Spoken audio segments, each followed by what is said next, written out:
United States of America, and to the republic which stands one nation under God, indivisible, with liberty and justice for all.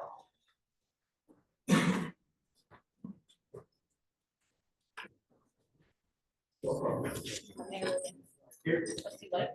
Here. Trustee Burnett. Here. Trustee Ryan. Here. And this is a motion to pay adoption. I will make a motion, Matt Sutton, he asked that I do his exact. Yes. I will second.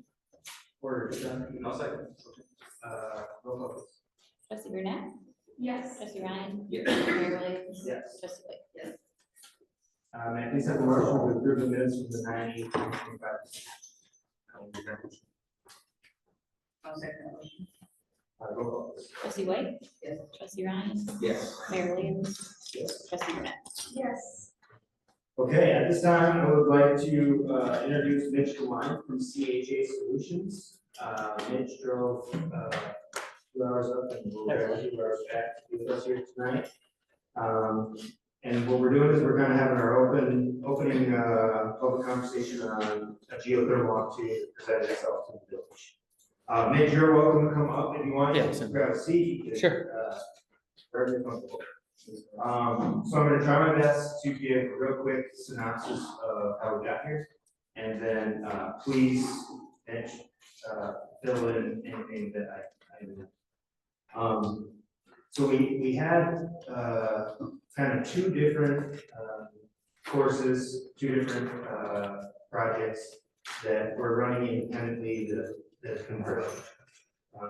Mitch came to the village in 2022, I believe, and he started talking about geothermal and serenity.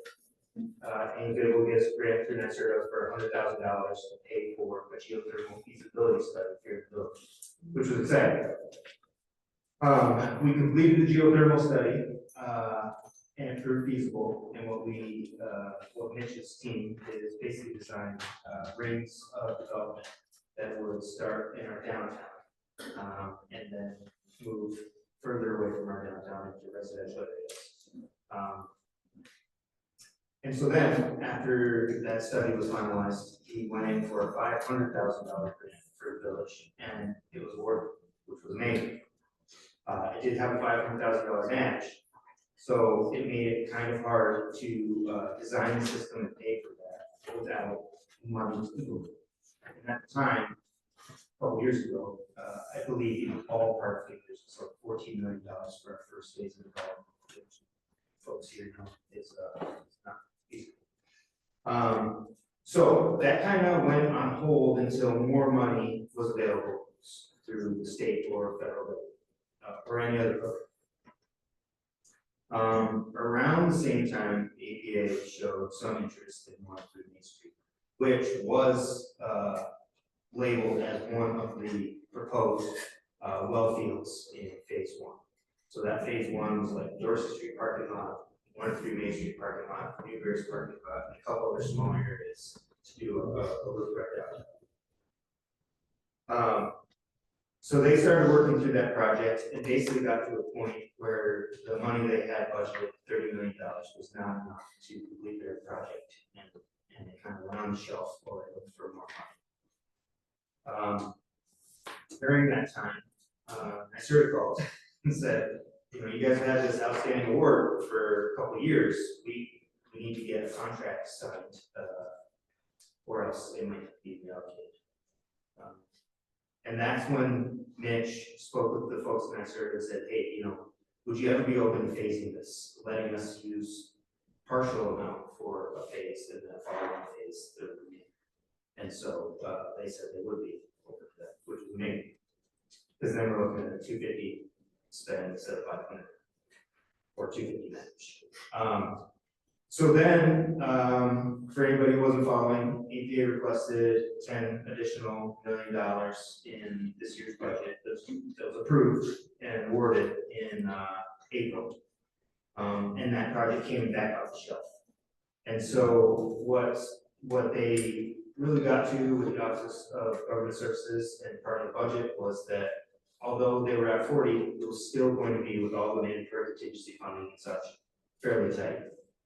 So their vision was, oh, I'm sorry, one other part that I left out was that, there was Executive Order 22, and when was that passed? Some point in 2023, I have. Okay, so recently. Probably has. And that basically mandated that any new state building would not be heated or cooled with fossil fuels. So then the APA was kind of stuck, either geothermal for our region or electrification for the whole building. Both buildings. So at that point, the vision was to have a headquarters with hydroelectricity being generated at the dam. Geothermal, some solar, and then possibly a turbine or something just to show the full spectrum.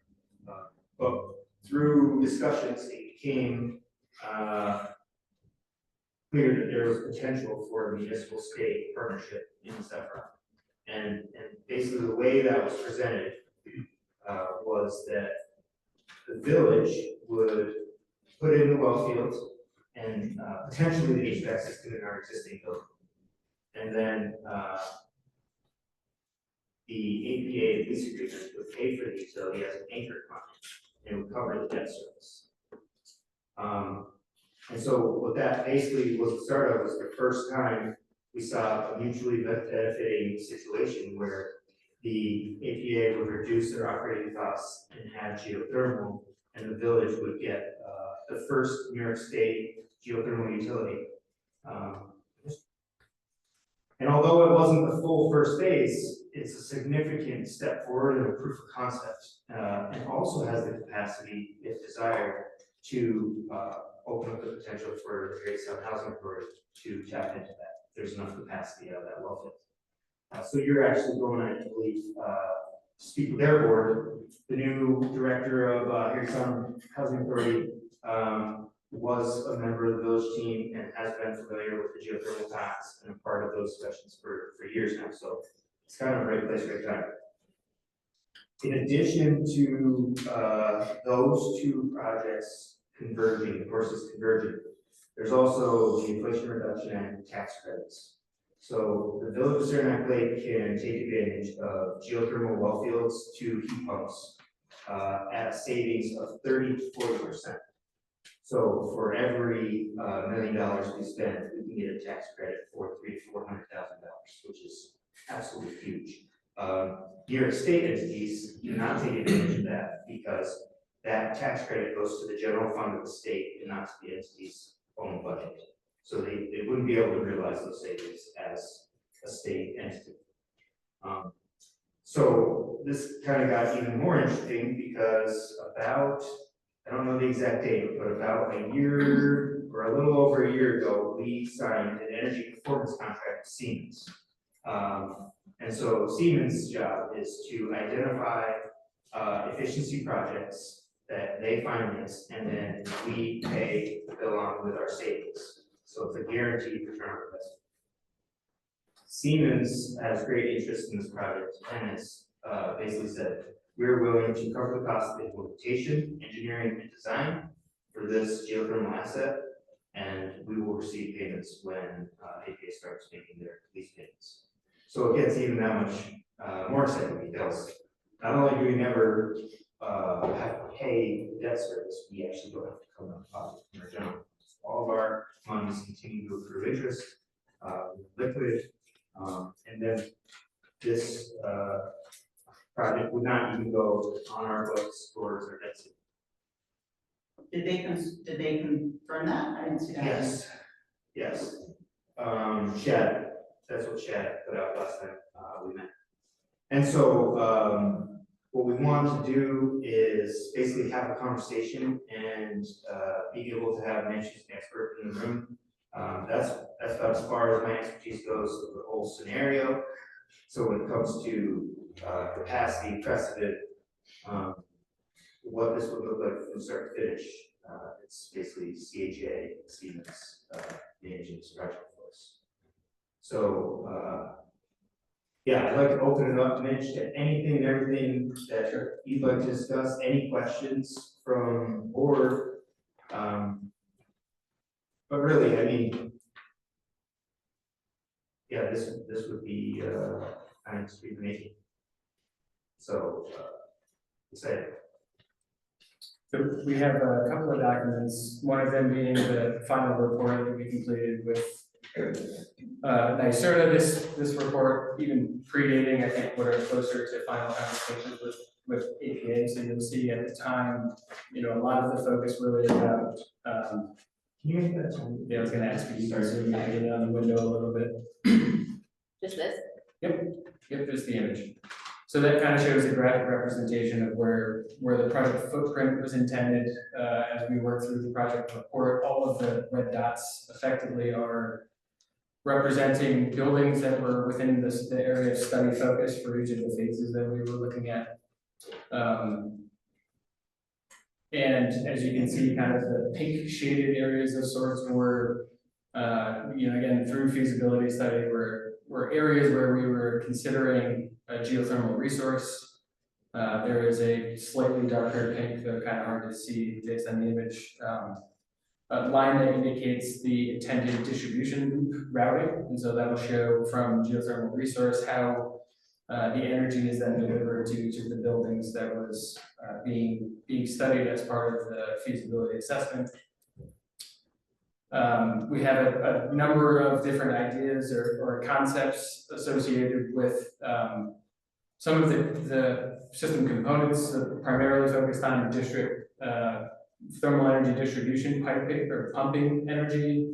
As was mentioned, there's some existing resource, some of the original hydromechanical pumps that were used originally by the village for the water supply still remain in, I don't think we figured out 17 or 27, but the little red building right along the river there. So the goal would be as a primary source, we'd like to utilize those pumps and that resource without the need of electrical energy primarily to run distribution to flow the fluid through the village. But then we also have a proposed central plant, alternative central plant location. In the event that those systems can't be utilized, we do have the option to build a central plant. So this was how the feasibility study was performed and evaluated in the buildings that we were looking at. You know, over time, these types of projects, per our experience, have evolved quite significantly. And one of the things that we need to be capable of doing is pivot, being nimble with how system shape, size, appearance, configuration looks. And so through the process, we started conversations with APA and have narrowed our focus in an initial project phase to be primarily focused on APA and Harrietstown housing, with an expansion that goes up through Main Street that would get built in this current configuration of project scope as a phase 2 effectively. We have another map that we can pull up that kind of talks through, visually depicts what that looks like. Update, so zoom in there.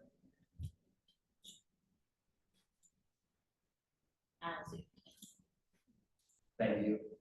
You just scroll off to the right side there, drag it. Perfect. So this is the modified phase 1 recommendation, and this shows a footprint. It's a graphic footprint. It's not by any means to scale on this sort of image, but a graphic footprint of what the intended bore field area of coverage would be, how much the physical space that gets taken up. Some of the resources that we were just describing, pumping systems, the distribution piping and such, and the buildings initially proposed to be connected. And then the routing, again, it goes up, if you keep going north on the page, up to Hotel Saranac, and part of the reasoning being that they have an existing water source heat pump based system, and so the interface and connection between the systems almost immediately compatible. So So that's kind of the transition of our feasibility study stage up to current and how we visualize the project phasing to get built out. In the report, it outlines much broader, the sort of radial zones of expansion that the mayor communicated earlier, where really started in the downtown corridor where the bulk of the thermal energy demand was, and then utilizing that to build out from there. So, the mayor mentioned that Siemens has offered to pay for implementation, design, and, is that set in stone? But I didn't know that they were gonna pay for implementation. So they have, through that, the energy performance contract agreement with the village, they have the ability to identify and develop and execute projects. And so that clearly would come with a number of stages. The first stage in a project like this is being able to finalize design. So in most of the projects that they work under this arrangement, they'll cover design costs up front. They'll work toward a guaranteed maximum price, a contract value, and then that contract value is finally negotiated and approved to move forward. So that is the typical configuration. And with Harrietstown tying in, you said is Harrietstown part of phase one? So the network itself has the ability to serve Harrietstown. The Harrietstown Housing Authority conversation is not as far advanced. So, I think we have to continue the dialogue with Patrick and the rest of the group over there. Work through all of what the scope inside of their building would look like, what the contractual arrangements would look like. So it is proposed that they be connected, but I can't say that it's finalized yet. And they would pay for the portion that runs from 1 Main to their building. The distribution piece, part of the negotiation with the housing authority would be what their thermal fee, the charge is for that thermal resource, and that will be factored into that. Yep. Not just would they pay for the actual, running the actual geothermal or just the utility?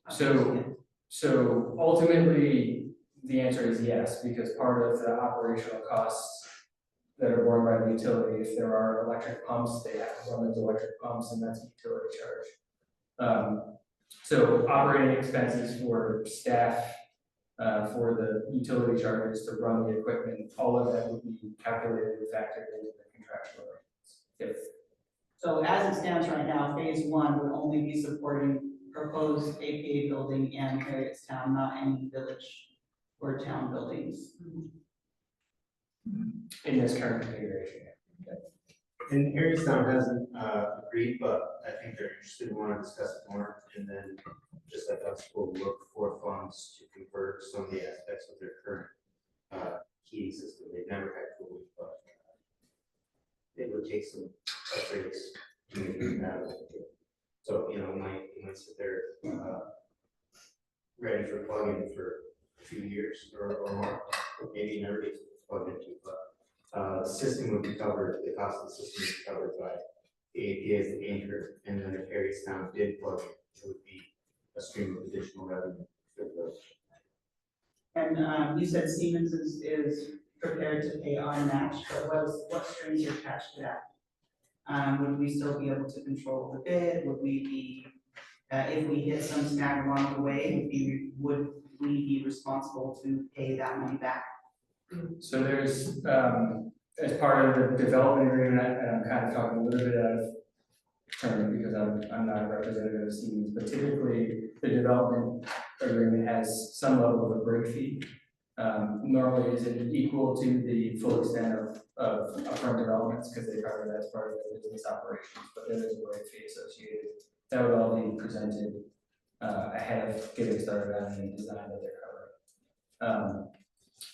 We're also looking at the option of having some of that development fee be transferred through the lease agreement potentially back to the APA, so that there's less risk on the village.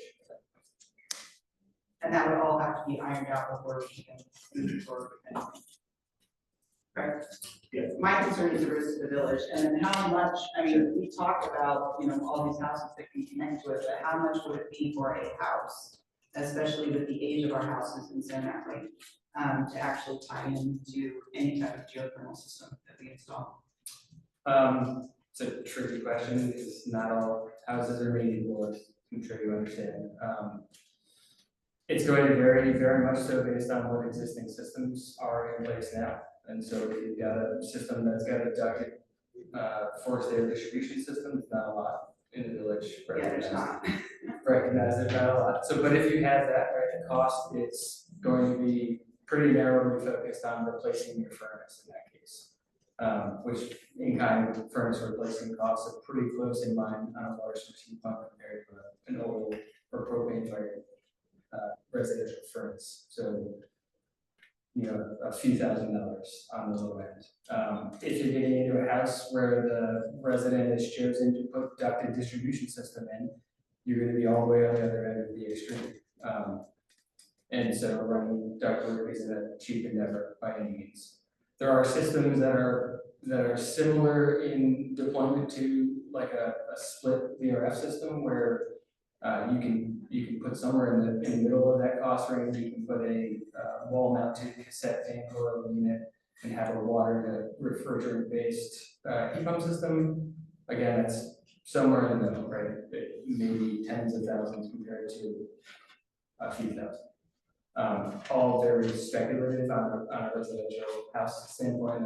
But the village would have to somehow run some system to connect to those houses. So think of it as, it's a loop, so it's not the same as a sewer system. But basically, your utility would go by the front of the house or be extended to somebody who's asking. And then they would put their, But that's gotta be expensive for us to do a loop around the village. Yeah, so this phase does not include the loop around the village. What it would include is, 103 Main Street and then, a capped area to extend from. And I think what you probably want to see, so there is a capacity issue, and through engineering design, you would figure out how many additional homes or what load that could support. So this would be like a more self-contained loop, and then the next phase would be in Dorsey, Newberry's, and some other spots over there to have another loop. So if we did so I'm looking at the buildings downtown, and I'm just thinking like if we did a loop on Dorsey, would the business owners even be able to afford to tap in to, or the homes that are around here afford to tap into that, and the kind of upgrades they would have to do to these old buildings so that they're not leaky or, because we all know here in Saranac Lake, it gets cold and there's a draft and all of a sudden you have this nice breeze coming through your house with the age of these homes and buildings. I would think that would make it less efficient and not be able to work as well and potentially cost prohibitive to actually tie into. So I think a lot of the early stage conversations that we had with business owners, which, one of the parts of the story we didn't spend a lot of time talking about was, myself and part of the village at the time walked around and knocked on doors. We introduced the project, we had conversations with a lot of the folks in the community.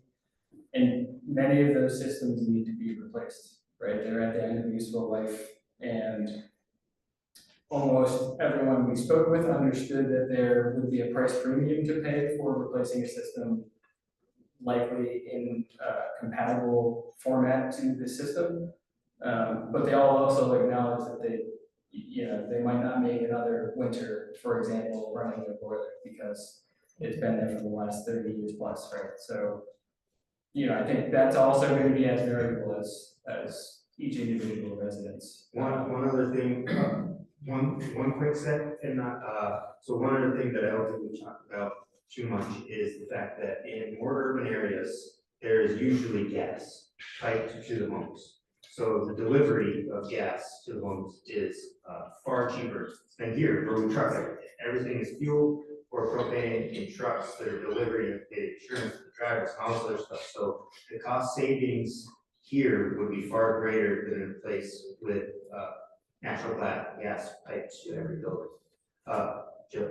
Hi, sorry, I have to leave in a few minutes. I didn't mean to interrupt, but My name is Jill Hank. I'm the Climate and Energy Program Director at the Adirondack North Country Association, ANCA, which is also on Main Street. I'm also a yoga teacher at Wild Rose, which is that way on Main Street. I live in Rainbow Lake, but I work here.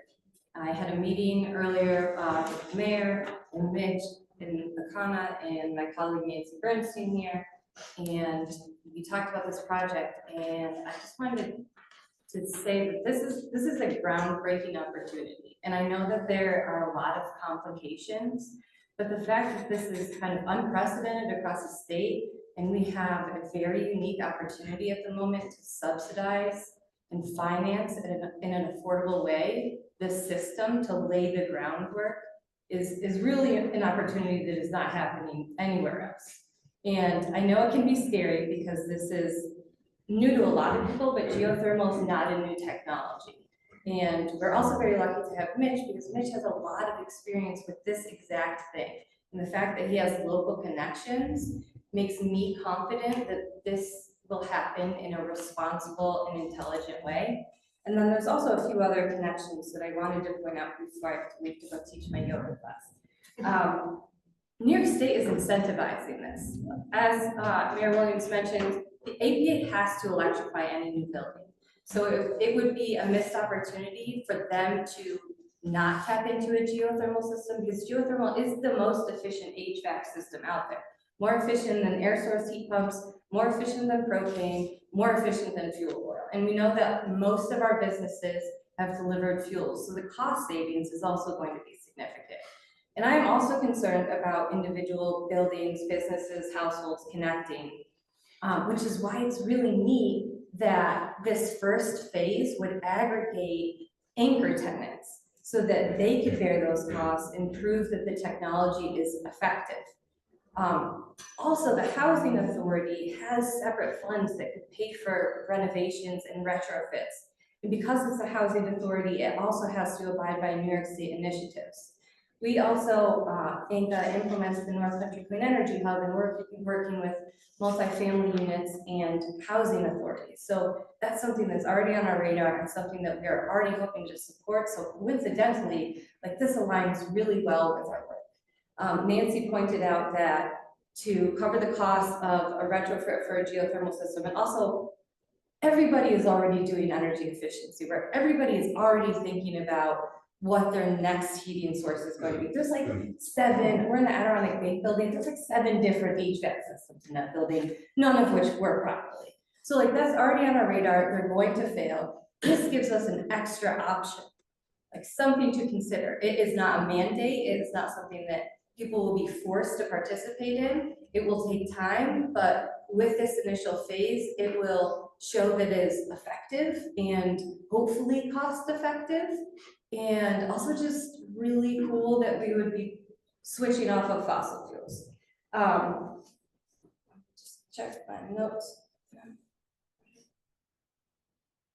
Yeah, I think that was it. Did I say that the 30% tax credit would also apply to the individual home? So it would be expensive, but right now the solar credits are going away. Our air source heat pump incentives are decreasing. Geothermal is not.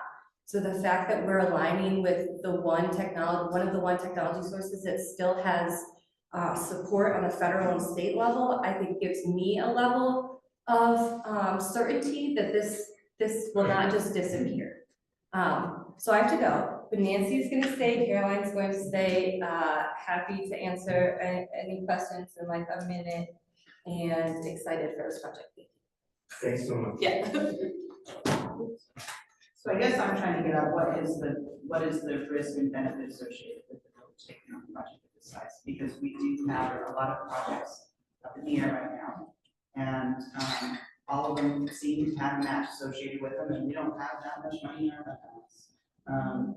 And it seems like we're not coordinating all those efforts very well. But so I'm trying to figure out my concern is the cost benefit to the village. I understand this will be beneficial to residents, but what's it going to cost us to bring a line down, down to North Street? What's the village's outlay? And is it fair that should be borne by the village residents that don't get to take part in it or utilize it, or their houses are too old? We do have income issues in the area. And so even though someone's boiler may be going out very soon, they may not be able to afford to take advantage. So, So I'm just wondering, like, Sure. what does that cost look like if we map out into phase two? And then I would also be very concerned with, what we're on the line for if something falls through or if we don't, you know, whatever is decided on the APA building or whatever is decided with the geothermal project, if we hit a snag or we drill these, you know, we go to drill these wells and they're not as efficient as we think they are. so I think one of the things that might be helpful, I think it's fine to talk about phase two. But I think what we're looking at right now, so instead of thinking of the village as one system, all or nothing for geothermal, think of it as a collector of assets. So we get this asset, it's not going anywhere for 100 years. And it doesn't force us or mean that we have to develop in phase two. It doesn't mean that will be connected to another ring. It's a self-sustaining asset. So as a classic car sitting in someone's garage, we could have another classic car down in Main Street that's separate and protected and completely different from this project. So from this here, there will be no line running down Dorsey. They don't need to be connected. They're in-town groups. So at some point, we will continue to chase opportunities and monies to make something like that possible. And at that time, you know, maybe we're lucky and it's only a year and the cost is about the same, or maybe it's 10 years and the cost has all changed. So, you know, the overall feasibility study was poised to take advantage of a large amount of cash that became available to the village. But in the current administration, we probably won't see large amounts of cash put towards these efforts. So this is kind of our once in a lifetime opportunity. And you've been working with the city of Troy, who's trying to have basically the first fully, and I don't even think that's municipally owned. I think they actually sold some of the rights. So the bore field is proposed to be municipally owned. They have the benefit of being able to partner through the tender laws with National Grid because they own a gas franchise in the city of Troy. Unlike here, they don't have the luxury of being a gas franchise. So the Tender Act mandates gas utilities to own and operate multiples of these types of systems across the portfolio. There's I think 12 or 13 that are still active through the rate case filings that each of the utilities are putting in. So there will be that many more within New York State. We're involved with 2 currently and likely to be brought on for a third as part of the intended project. So Troy, the proposal there is actually almost identical to this phase 1, where the municipality will own the geothermal resource. In that case, they have the benefit of selling at wholesale the geothermal energy back to the gas utility, who is then taking the distribution responsibility. So there's a little bit of a shared partnership in that case. It somewhat mimics a partnership model with the state agency. There are no state agency partners in Troy. So it's kind of similar in that way, but yeah, we started the analysis on the first geothermal conversion study in Troy in 2018. And we're working kind of hand in hand with city leadership ever since then. Have you done a study up here in the North Country where it gets, how does it work out in the very cold? Great. Works very good. Yeah, so air source heat pumps is what everybody kind of reverts to as far as their understanding of heat pump systems, because that's what's more rapidly and more readily deployed. If you can imagine the difference between the middle of the winter here, comparing ground temperature under frost level with air temperature. And that's really the big driving force with why the heating systems function much better. The ground temperature will drop to no more than 30 degrees. And we design the system so that they can maintain that way, and they have glycol systems within. So 30 degrees compared to maybe -30 has a very big different level of impact on the operation of that heat pump, the compressor. But they basically use the same types of compressors, refrigeration compressors as air source heat pumps would. They just have the benefit of using the resource from the ground. It's much more stable in temperature. Yeah, Jesse Schwartzberg, Black Mountain Architecture.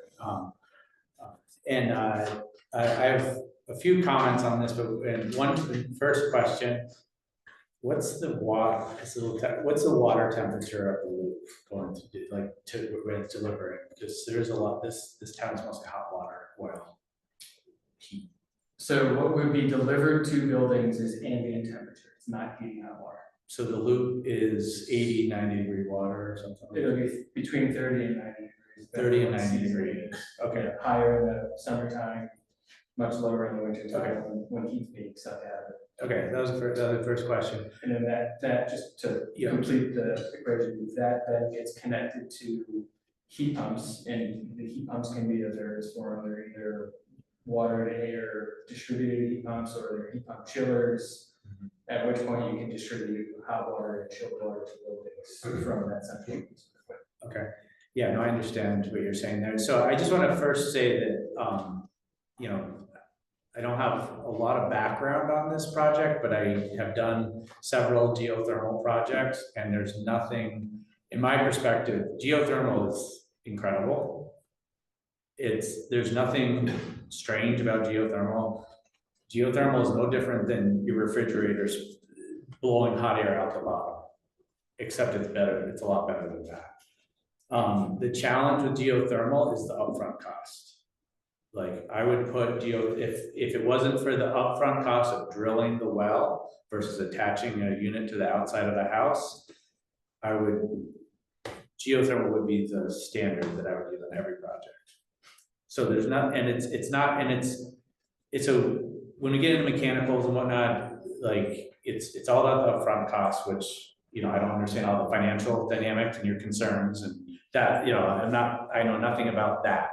But if you can get a geothermal loop, there's nothing better than that. And then in terms of costs, you had concerns about the draftiness. If someone's spending $1,000 a year on oil,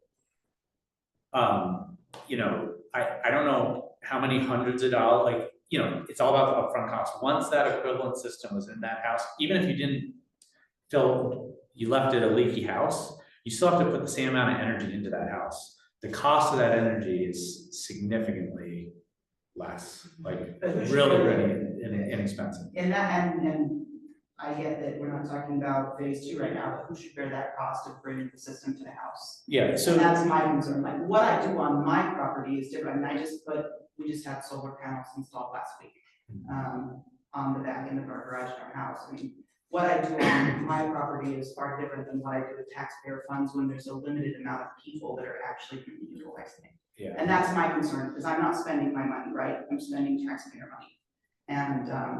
And so my concern is the financial risk to the village and our taxpayers and increasing their taxes for something that they can't utilize. And so I would really have to see the finances laid out on paper and the guarantees that those people who say they're going to pay for the system are actually going to pay for the system. Yes. So have you considered hiring an energy modeler? My son is an energy modeler. It's taken me 3 years to learn what he does. But they compare energy systems against each other with efficiency, environmental concerns, and economic concerns for the future. So they would be able to, you know, take all these different heating sources and tell you in the long run, in 10 years or whatever, what's actually saving you money. So anyway, I just thought I'd throw that out there. Thanks. So I have 45 energy models on my. You do? I've done an extensive amount of energy modeling myself. And- Your son would love to read the appendices of this. You would absolutely love it. One of the few people that want to read them. So for the future, have you discovered that, yes, in the long run, it would be a big savings, even. with Yeah, the initial overall cost life being high. cycle, overall life cycle cost, and, one of the other things that if we haven't already, we can put a link into NYSERDA's, the original program that they funded, the original feasibility study has for wherever they succeeded in publishing reports, they have published reports for, I think there were around 80 projects that they funded the initial feasibility study of, and the vast majority of that proved over the full life cycle of the equipment that it in fact was the most favored and most valuable option through energy model. So Mitch did show us, two graphics with the original feasibility study, is 68 pages long. And I believe there's some modeling in that feasibility study. The one with modeling is like 200 something pages, that's why, okay, I said this. But I mean, as you said, not only did you meet, greet, talk to people on Main Street about, their openness to hear about the project, you also asked them for utility bills. Yep. And they authorized ICE fuels to give, their energy costs for winter, for summer, for heating, for cooling. Yep. And so, a lot of thought and research went into what could these people save over the life of the system. I did a lot of glancing over the feasibility study to talk about the physical footprint. But I'm glad that was asked because there is a lot of that back. There was a lot of work that went into the study, and it's not just pictures and words, it's quite a bit of energy analysis was performed. We built models in the previous map. Every building that had a red dot had a fully built energy model that compared several different system options and compared them all in a life cycle analysis against what we're covering.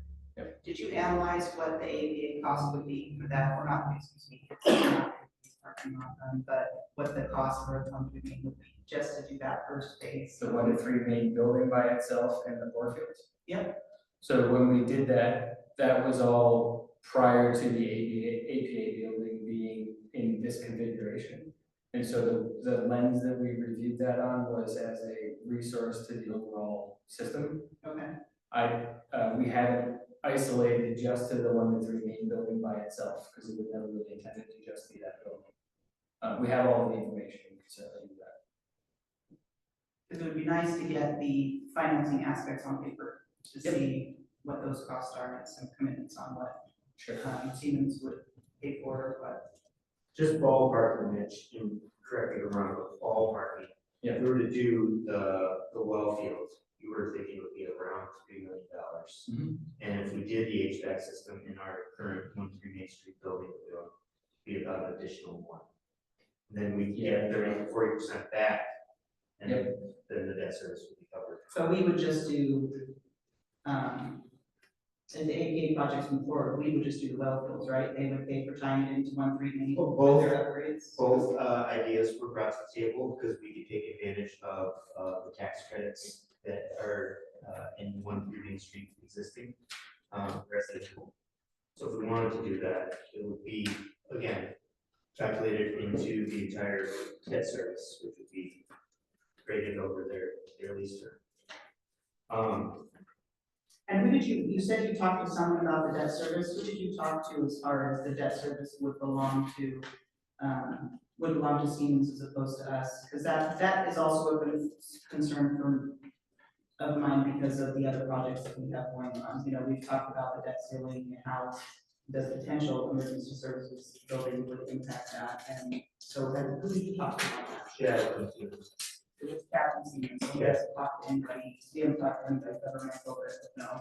I mean, if we should verify that, obviously we would before signing it, but I think we verify.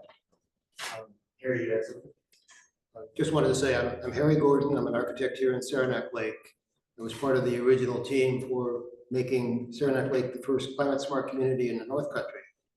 In my private practice, I've installed systems that are in both residential and commercial buildings that are geothermal systems. I support what Jesse said. Those are the most efficient systems that you're going to find, and they will work very well in this climate.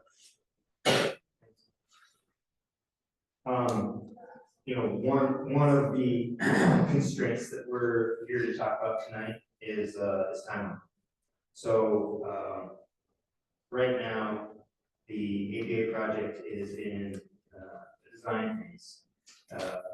In the very near future, they have to choose when they design the HVAC, if they're going to electrify, or if there's going to be, a utility bill for them to utilize.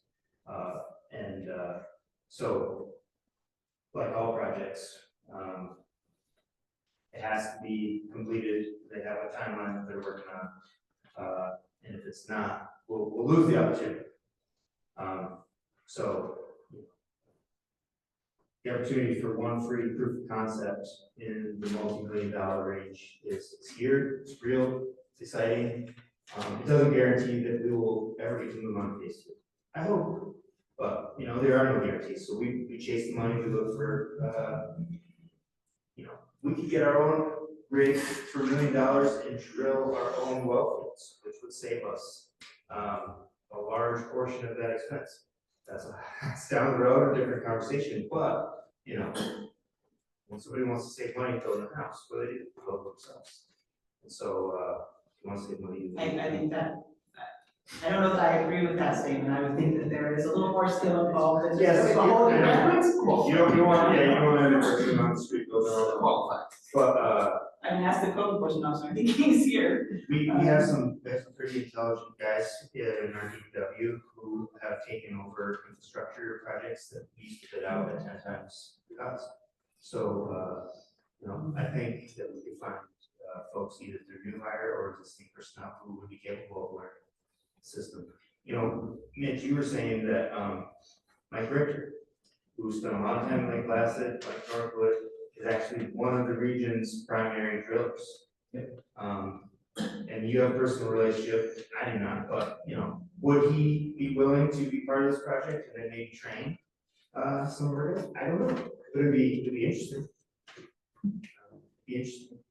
That was also actually one of my concerns is who controls the bidding process. If Siemens is committing the money to cover our portion of the cost, are they in charge of the bidding process and who wins those bids? Or would the village still have oversight? Because I believe, speaking to the comptroller, that the village would still need to be the agency that looks at those bids and chooses who does what work. Sure, that's a little bit past my realm of expertise and understanding, unfortunately. Definitely something that Kevin would be more than willing I think to the talk through. strings are, the strings that are attached to that money is the important part. Sure. I think that's the important part. It's a performance contract, and most of that I can say is it falls under New York State Article 9 Energy Savings Performance Contracting Law. So they operate from a legal and bidding perspective under those guidelines. But that's a little bit from legal standpoint.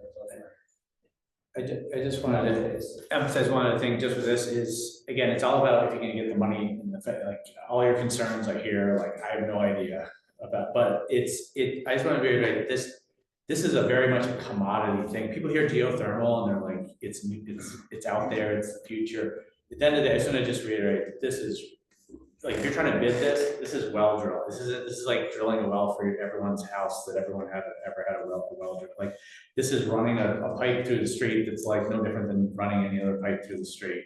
So I just wanted to just put that emphasis on it. It's really about the financial and like all the infrastructure pieces are real. But I just wanted to just say one more time that this is not rocket science. It's really, what you're investing in and paying, it's a lot of money. It's something that should be biddable, commodity kind of stuff. And it's just, in that aspect, it's a process procedure, right? And who's in charge of who gets the bid? Oh, yeah, no, that, I'm not talking about any of that. No, that's. Architecture. I understand. So in Utah, we actually built a high school that was all run off of geothermal. It was great. I understand those benefits, but then my concern is the public purse. Sure. It's not my checking account that's coming out. Yeah. Well, and I think that's kind of part of this public conversation. If we do it right and make sure that we're protected in our agreements, we shouldn't be taking on the public purse. Which is not gonna happen. Yes, I'll just say I'm in favor of geothermal. It's interesting hearing this presentation and recognizing the village is taking a role in becoming a utility company, which the village of Lake Placid does right now. So I don't know if there's anyone there who can speak to like the ongoing responsibilities of running a utility service to others in a village. So they might have some expertise. I think there's all this hydropower, but at the end of the day, there's still all those administrative parts to running a utility and providing a service for your tenants. that's a really good point. I think a lot of folks in Saranac Lake, if they don't regret it, they would like to know more about the decision-making process where we gave up our municipal electric. We pay, $1 where Placid and Tupper pay, 25 cents. So a lot of the heat in Lake Placid is electrification. The one thing that's, and I agree, and we were talking about that today, there's definitely resources through ANCA and through Mitch's Connections where we could learn more about supplying utility. But the utility is so different in the fact that you dig down 4 or 5 feet, you drill your wells, and then you backfill, and you have your pipes subterranean. So when you think about hailstorms and ice storms and fixing poles and guys up on, ladders trying to get high voltage lines hooked back up, it's completely different. So it would be far less costly to the village to own this utility than to try and buy back our electric utility. Because, Mitch, you said the pipe's rated for 80 years, usually lasts 100. Once these things are in, you might have to replace the pumps, but or cut off one well for some reason. But all those wells are filled with flowable fill, so it's really 2 pipes going up and down in concrete. Yes, ma'am. Nancy Bernstein, I also work with ANCA with Jill a few minutes ago. I just wanted to reiterate what got said before, but the federal government has not been really favorable to renewables, this year and for the next couple of years. But the 2 things that they did not touch, that was the elective pay process where nonprofits and municipalities can tap into the same tax credits that private businesses have been getting for 30 years, the renewable energy tax credit. So they did not touch that. That came under the Inflation Reduction Act. So it was a Biden-era thing, but they didn't touch it. But they did take away solar, renewable, or they are being phased out. They're not gone yet. Electric vehicles are phasing out the end of September, this month. But what they did not touch is geothermal. So that says a lot that they wanted to get rid of everything, but they're keeping the 2 things that this project is really going to benefit from. So that's a really hopeful thing. And I don't think there's any chance that they're going to touch them in the next, foreseeable future. If anything, maybe we'll see some of the other stuff come back, but we're not going to see these go away. That's all. And so one point you guys brought up, I kind of forgot. Local residents, if they wanted to convert a furnace or a boiler, are also eligible for a 40% tax credit. Well, minimum 30%. Minimum 30. Yeah. And then there's also through national some incentives for ground source heat pumps. So that's an additional cost buy down. It's going to narrow the gap a little bit. If Andy will go for it. No. Yes, kind of, but they're 2 variable by region for me to want to throw a specific number now. Appreciate it. The actual numbers, the pamphlets is the easy way. So And I think you actually mentioned there were 2 grants, didn't you? Say there weren't there we 2 got a grants? feasibility study for 100,000, and then we got an engineering study for 500,000. Okay, so right now, there's 1 grant outstanding. Correct. There's the 500,000 grant that got split into 2 pieces. And when we wrote the first 2 proposals to NYSERDA, there was actually a third for implementation funding, which would have been $4 million, but that got exhausted unfortunately. So it hasn't been reinstated through the program. It's not to say that they won't bring another round of that back, and that's part of the idea that really drove some of the vision for future expansion was the promise that there would be some form of large-scale grant funding program opportunity. And if we we did move forward with this, what does the timeline look like? So engineering side of things, anywhere in a 3 to 6 month range, we likely would go with our design. We can typically get to partial completion to where Siemens would be confident to put forth a guaranteed maximum price. That's normally within a couple of months. That allows us the back end to finalize very specific details for them, the whatever permitting we need to go through. Get all of the final buildable, constructible documents prepared for going out to construction. So couple of months, 2 months roughly in the front part of this, working through design, getting the GMP finalized for review and conversation and then that balance of probably another 4 months or so on that end to finalize full detailed design.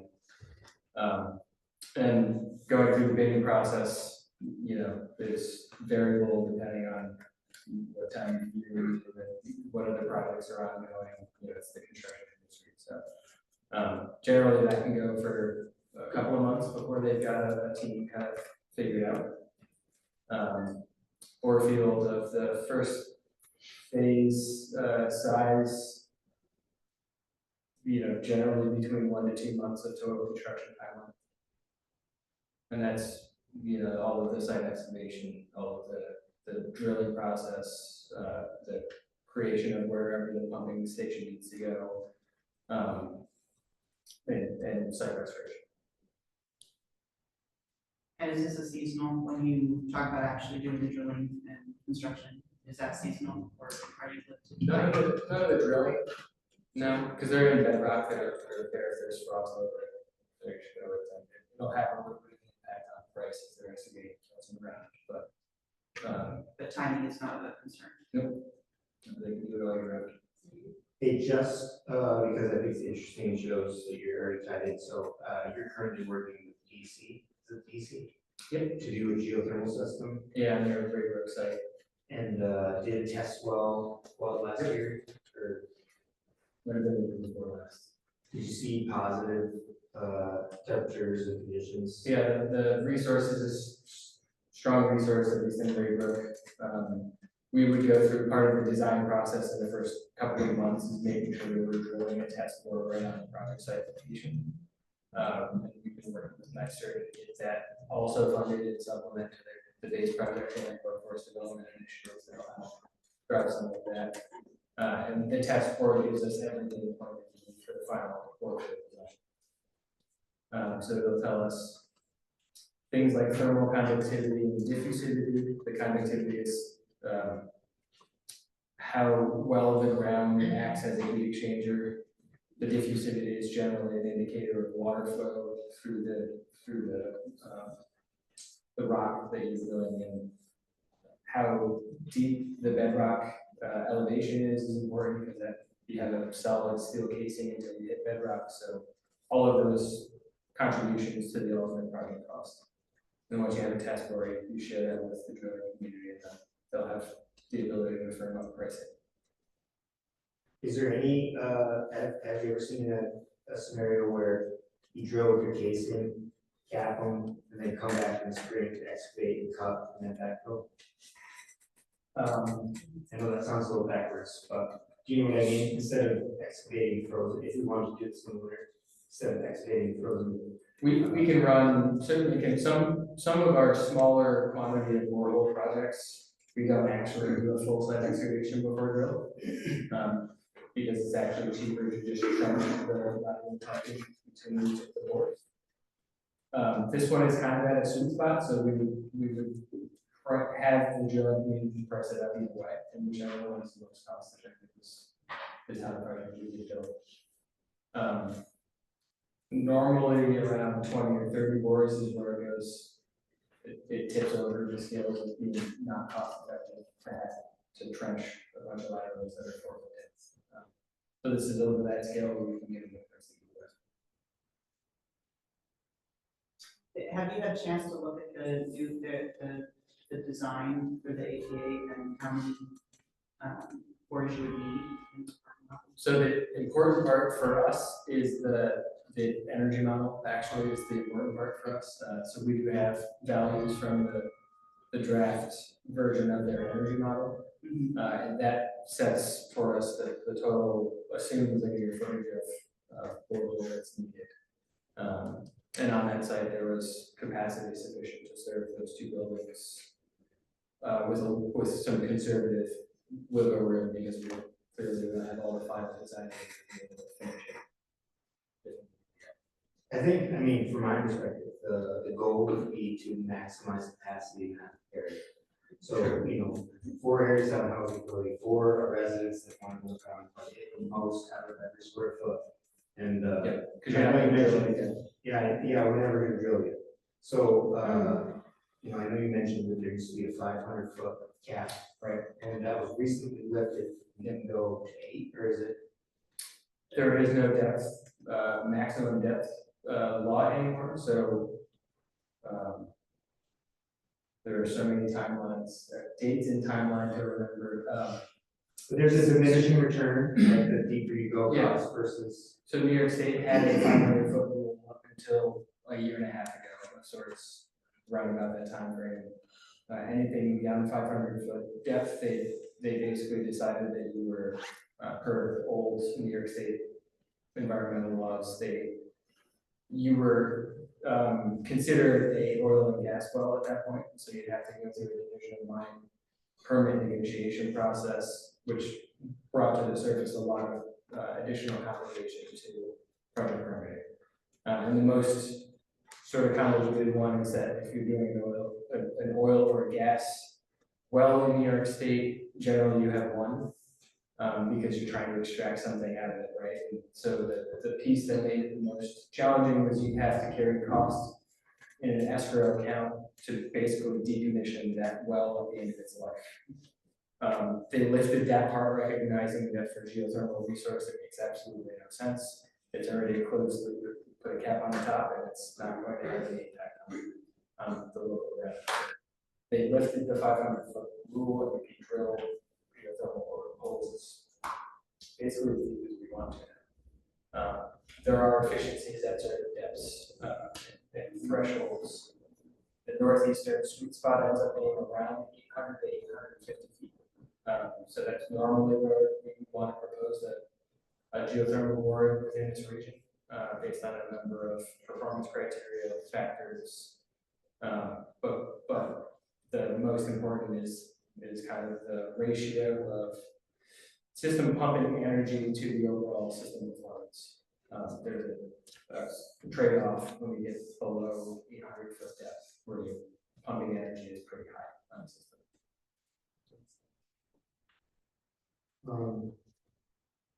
So from this conversation, you know, I think if we were to go forward, we need to have Chad really outline what our agreement would look like. And limit liability as much as possible for all taxpayers. And then it would really be to jump to allow you to get to 60% engineering completion, where he would have finalized numbers and provide the APA say this is what your lease would be. Is that pretty accurate? That's it. And then that, obviously, the guaranteed maximum construction value is what's going to set the debt service, the duration. You know, they can go get that, take it to the manager, get it funded, and then that value through a pro forma will be presented back to APA for their consideration of the final lease side of things. OGS already said they're open to us doing well fields. So that's kind of what prompted this discussion before they were sure if they would allow the partnership.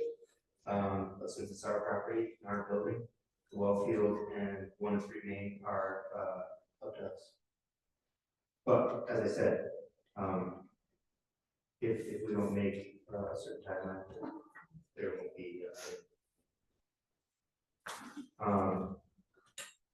Does anybody else, public or board, have any questions from the info with that health resource? And can we put the updated documents online so people can see? Everything we've got is up there. Oh, were you able to get it on? There's a geothermal project page on the website, and you got the, I'll add the Stevens stuff too, because I don't think it's under. okay. Well, really appreciate you making the trip and all your hard work, and you did have this for years of this, so appreciate it. And thanks for everyone for coming and speaking and showing interest, and yeah, really appreciate it. All right, thank you. Appreciate it. All right. Thank you.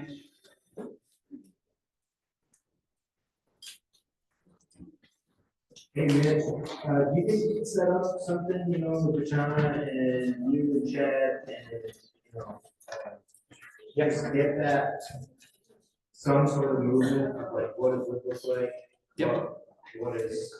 Yeah, the development agreement piece of that is a pretty standard, like, Article 9 dictates what they can put into that as far as cost sharing, so. I think He's what we already got want a to do is draft. kind of get like Yeah. a layman's one sheeter, Yeah. like in addition to what these are basically the terms. Yep. Yeah, absolutely. We'll call him on the way home. Okay. You might have it tomorrow. Thank you, everybody. Have a good night. Appreciate it. Safe drive. Okay, well, at this time, I would like to ask for a motion for the public hearing on submission of the CDBG public facilities and use program application to the Schenectady Adults. We'll make that motion. Second. Roll calls. Trustee Burnett, Yes. trustee Ryan, Yes. trustee White, Yes. Mayor Williams. Yes. Anyone who'd like to speak on that topic is welcome to this time.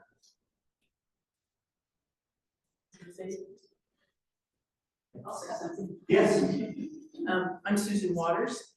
I am on the board of directors for the Adult Center. And my area of responsibility is both membership and the Wellness Center.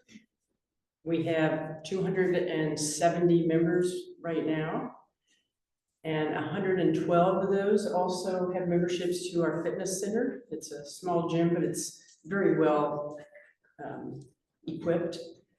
We have really been focusing for the past year and have had great success. We've increased our membership by about 10% in the past year. COVID really hit the center hard because people couldn't come for the congregate lunches that we serve 5 days a week. And so we've really been building back from COVID. We also do the Meals on Wheels program. We produce more than 19,400 meals each year. That's 2024 figures. And so the community really relies on us. Our membership starts at age 50, which most people don't know. They think that we're really old people sitting there eating lunch every day, or eating mashed bananas or something. But we're not. And so we've really been focused on trying to get younger people in.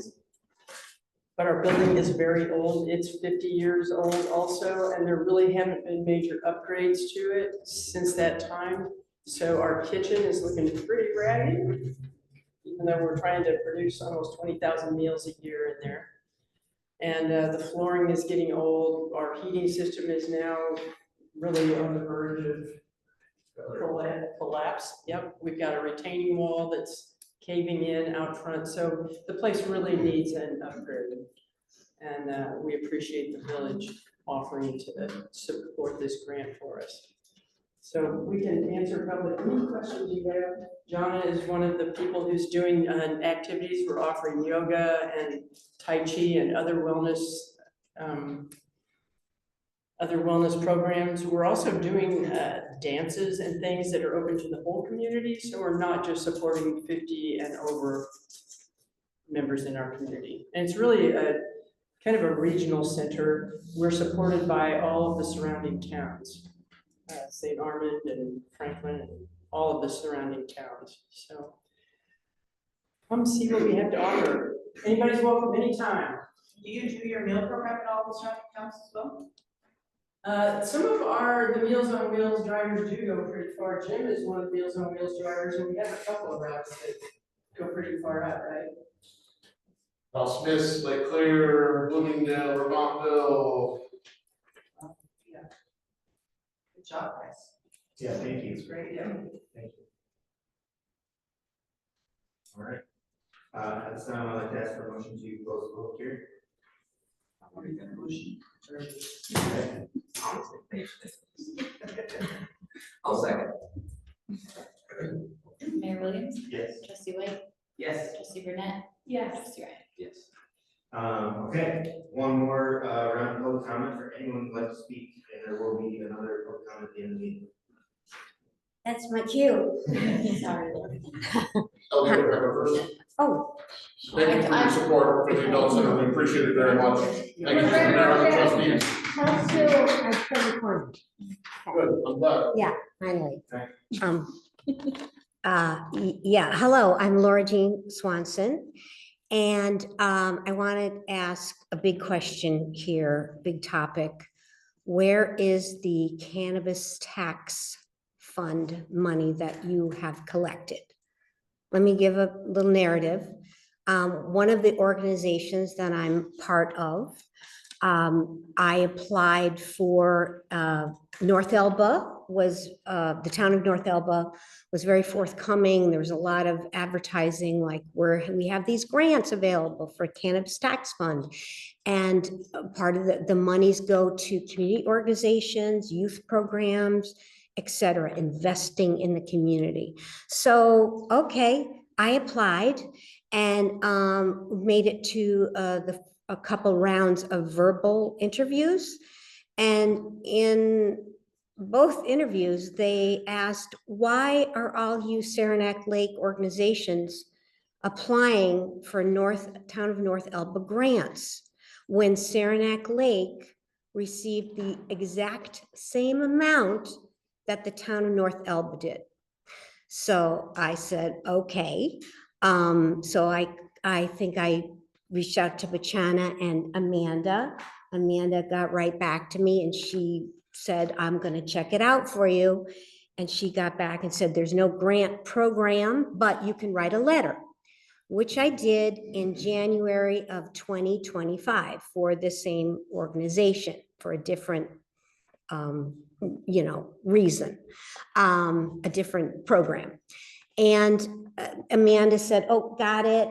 She gave it to you, distributed it to you all electronically. And she mentioned somebody will reach out from the board to you. Well, I forgot about it for a while, but then I was like, nobody has reached out to me ever about this. And I think Bachana, I asked you about a couple times. We're in limbo. We don't know what to do with it. And I reached out to you a couple weeks ago, and Amanda's been spectacular with me. Thank you. And then this week I emailed Aurora and Kelly because I know them because of children or neighborhoods. So I reached out to them and said, hey, what's going on with this money? So I really am questioning why you're holding on to this money, because in 2024, the town of North Elba awarded over $32,500. This year alone, 2025, to date, they have awarded over $58,500 to organizations, community organizations and youth programs, et cetera, investing in the community and the surrounding area. Because thankfully we did get that grant from them that I applied for. But I think it's earmarked. You look it up online and it says part of these monies have to go to community organizations and youth programs, et cetera, investing in your community. And I understand you have some funds that you've been sitting on, not knowing what to do. And what kind of scares me is that you're using it for things like of your own machinations, that you decide on without the community, without the whole community in mind, like moving relocation of the hothouse and all their greenhouses. That's going to cost a lot of money, but that's really not where this money is supposed to go to. Part of it anyway.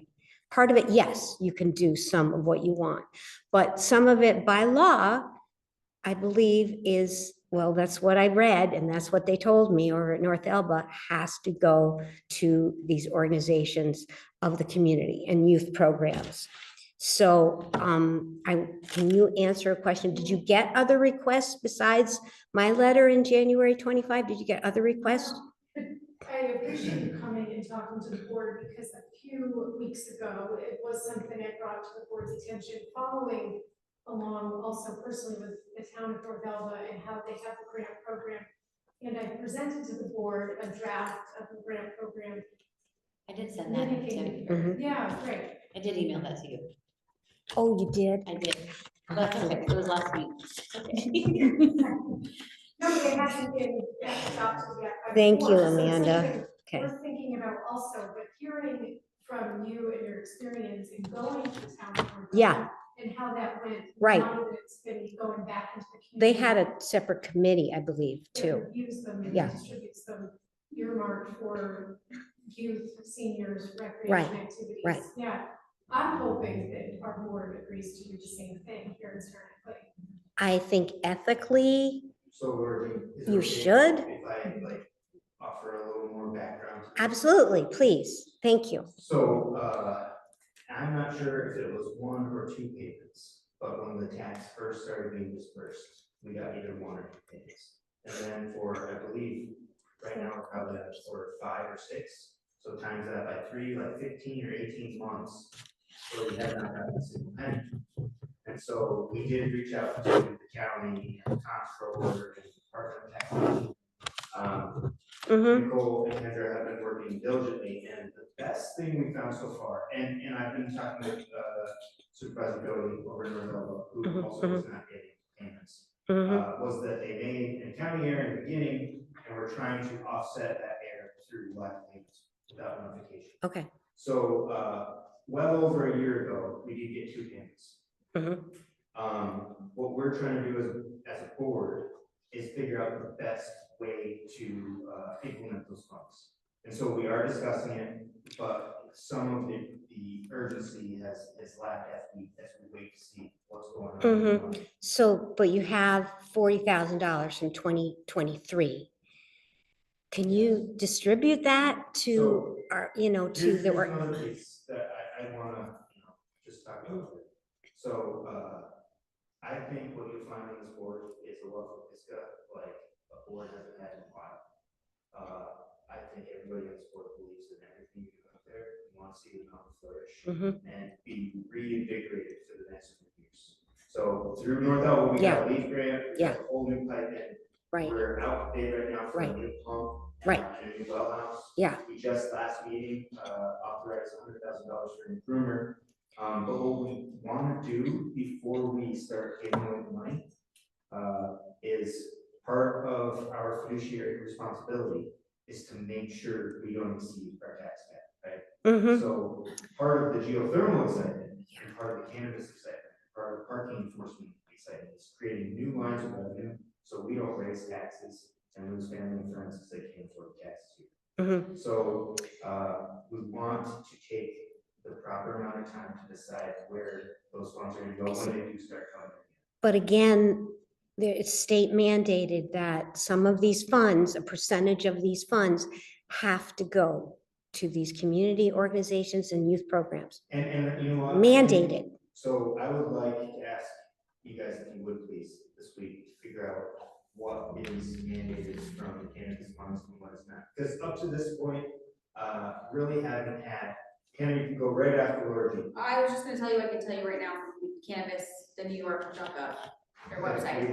40% education statewide, 48% community grants, reinvestment fund, and 20% drug treatment and public education statewide. That's what you're supposed to do with the percentages for whatever the money you get. That says, how is the tax rate reinvested in my community? And this is what they're saying. on here. I can send you this little PDF thing that they have about how it's supposed to be reading. And it's cannabis.ny.gov.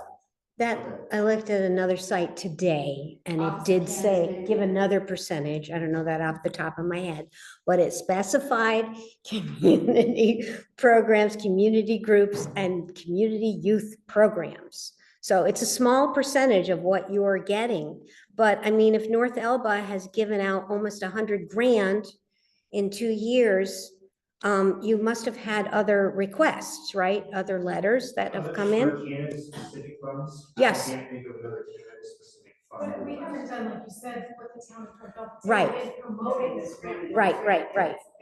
So, Okay. you know, we might have Right, $94,000 in revenue up until Yeah. 2024, not including Yeah. 2025 yet, and not even that. and I don't know if I was like the last on the list of the Saranac Lake folks who were asking for money, and they said, what is going on? So, okay, So We it did change it, I mean, we did, in talking about the confusion, we did, try to build into the resolution that it would be based on when we received the payments. So that it was, it wasn't a burden to the taxpayers. It Right. was coming from actual payments received as opposed to. right.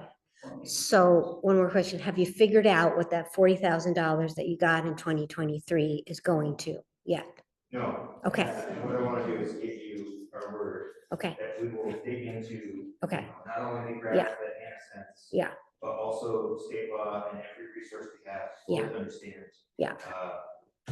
Well, we're really talking about two things. One is right. cannabis funds, and the other is supporting Memphis. And so supporting Memphis. Well, I'm just talking about 501c3 organizations in general and youth programs, because like I said, North Elba told me there's a lot of them asking for money from Saranac Lake. And So- there's kind of a time concern with yours, right? Because ski season is upon us.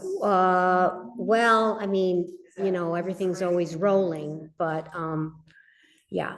But in general, I'm speaking for the masses. So that you do need that, hope, please, would you get a program and please distribute the funds that they mandated, at least the site that I was looking for the investing in the community. I know you do a lot, but I just think with this one, this is pretty, you know, pretty important to keep on this side. Yeah. That's fair. Thank you very much. Thank you. Thank you, Lord. Thank you. Yeah, will you guys please, look at that, get nitty-gritty and figure out. I did reach out to the county today to follow up to see if they had any update, and the last thing they heard was from August 1st, and they said things were moving, and that's about all I got. That's what the Department of Taxation said. things are moving. That's what they told the county. Yeah, Michael Diskin reached out to them. Yeah, beyond frustrating. But But I can confirm for Sean that we have about 90,000 of actual payments. you know, it's 66 foot.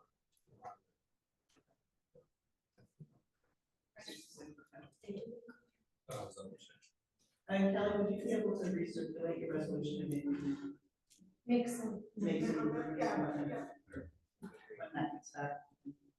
Anyone else with public comment before we move on to items for action? All right. Yes, Jeremy. And it's really not public comment, it's back to the public hearing, just on behalf of the Adult Center of Franklin County Economic Development, so not here as a resident. Wasn't planning on doing this, but just, I was Rachel Child, you guys had a long first hour, was on Zoom for a little bit and sent me a message, just in case, because we're not sure on this. Could I read the public hearing notice that was published for the Adult Center project, just to make sure that you guys are fulfilling the requirements for the grant opportunity? I'm not sure if this is required, but just in case. Sorry. She thought it was necessary, but even if it's not, it's good, just so we can make sure we read it. So this was the notice that the village published, which would have given people the opportunity to know about this and come tonight, but just in case. Says notice is hereby given that the village of Saranac Lake will hold a public hearing on Monday, September 22nd, 2025 at 5 p.m. at the village offices, 39 Main Street, Saranac Lake, New York, 12983, for the purpose of hearing public comments on the Village of Saranac Lake's community development needs and to discuss the possible submission of one or more community development block grant applications for the 2025 program year. The CDBG program is administered by the New York State Office of Community Renewal and will make available to eligible local governments approximately $40 million for the current 2025 program year for housing, economic development, public facilities, public infrastructure, and planning activities, with the principal purpose of benefiting low to moderate income persons. The Village of Saranac Lake is considering applying for $1 million in CDBG funds to renovate the Saranac Lake Adult Center. The hearing will provide further information about the CDBG program, including progress towards beneficiary goals and program objectives, and will allow for citizen participation in the development of any proposed grant application and or to provide technical assistance to develop alternate proposals. Comments on the CDBG program or proposed projects will be received at this time. The hearing is being conducted pursuant to section 774.486 subpart I had to zoom in, 1 of the CFR, and in compliance with the requirements of the Housing and Community Development Act of 1974 as amended.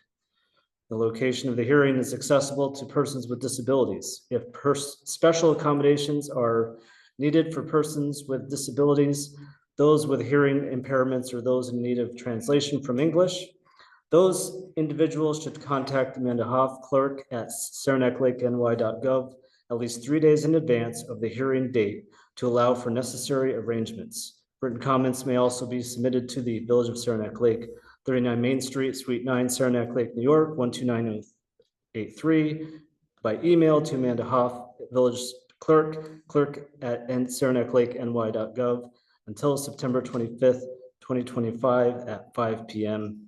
I think that Representative Susan Waters described some of the needs the building has, so we took care of that responsibility and also talked about the benefits that the Adult Center provides to seniors across not just the village, but across the different towns with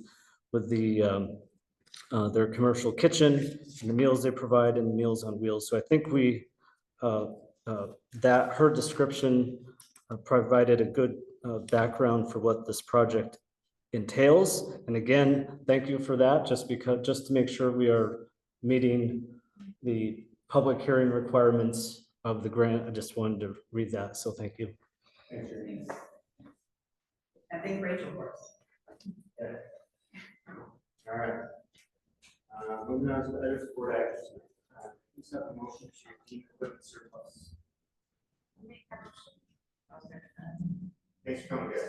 Thank you. Mayor Williams? Yes. Trustee White? Yes. Trustee Ryan? Yes. Trustee Brunette? Yes. Please have a motion establishing a standard workday for elected and appointed officials that's required and reported to the New York State Retirement System. I will make that motion. I'll second. With discussion, I know you sent out some information on this, but what does this actually entail? Process wise? So you would just have to, if you wanted to get into the retirement system with us as a trustee, you have to submit an ROA, which is a record of activities, which shows that your activity with the Village of Saranac Lake are board meetings or doing things, outside of the board meetings for the village. So you would just kind of make your own schedule through the ROA, unlike us who are appointed, we work 7 to 3:30 or whichever. They just need to see what you're working to kind of calculate your workday. Okay, so we don't plan on tapping into this. We don't Correct, actually have yeah, to- and I already reached out to those who are tapped into it, so. Trustee Ryan? Yes. Trustee Brunette? Yes. Trustee White? Yes. Mayor Williams? Yes. And please have a motion to appoint Cassandra Bancroft to the SLLDC. I'll make that motion. I'll second. And just for clarification, looking at the bylaws, when we open a new directorship, and I'm not sure if I need to change the wording because the bylaws does call it an independent director, but when we opened up a position, we're supposed to appoint somebody, and Matt was also going to be a co-sponsor, but since we weren't sure if he could be a co-sponsor, not be here.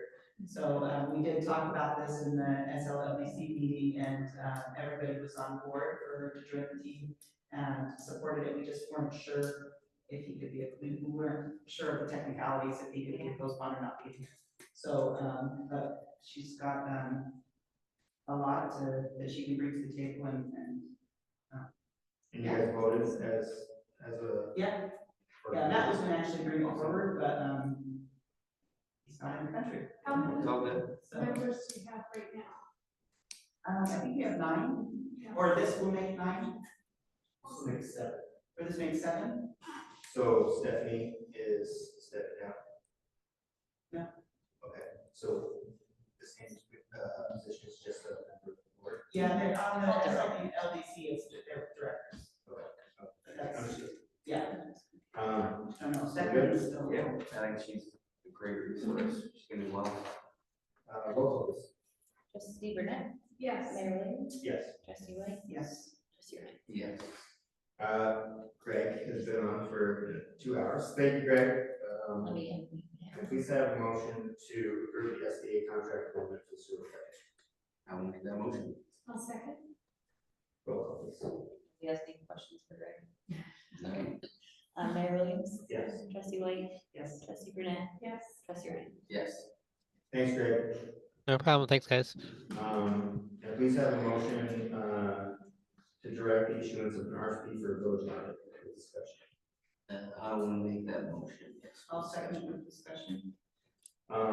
So just, because I kind of want to clarify for myself.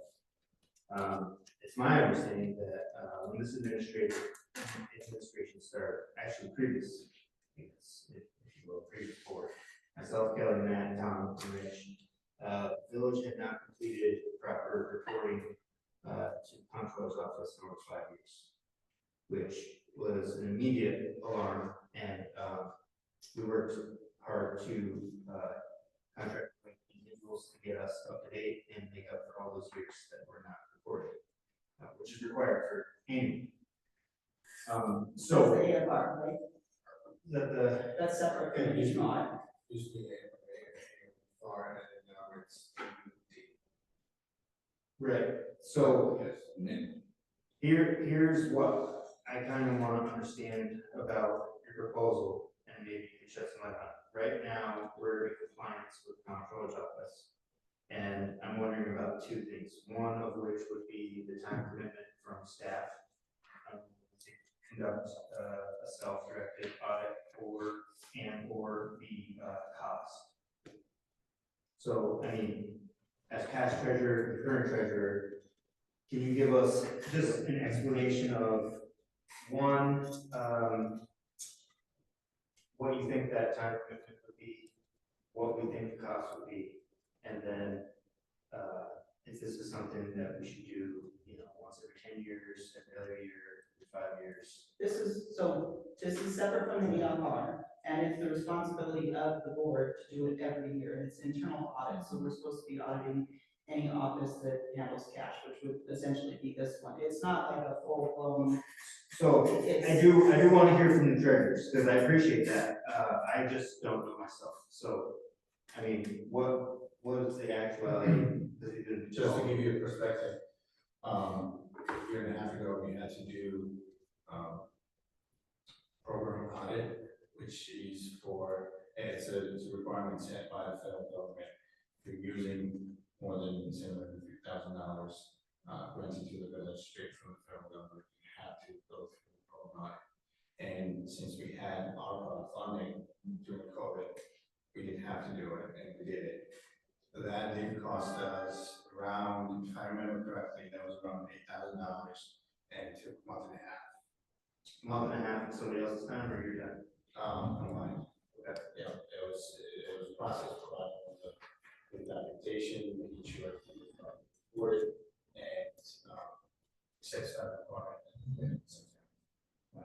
Just to give you an idea, what it takes to go through a program audit, which in this case is gonna be a different type of audit. So timeline wise, I'm not 100% positive that it's gonna take same amount of time or less.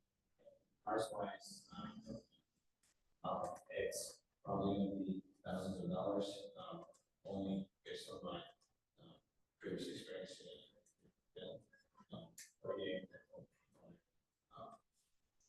So I don't know if that's our PRQ or if that's the direction the board decides to go. So this would be, we talked about, talking to Brendan from BSD to see his recommendations, but it is supposed to be under the control of the village board. So we're supposed to authorize it, he's supposed to do it, we're supposed to sign off on it. So this is really about formalizing the process. Some of these things he may already be doing, but because he is supposed to in turn be also auditing the controls of our village manager and our village treasurer. So he should be, it's reporting to the board, does that make sense? And as of right now, the way the current accountant at the village is hiring for 4 years almost, we do need minimum requirements set by policy, which requires annual fund filing and also the checklist that requires audit.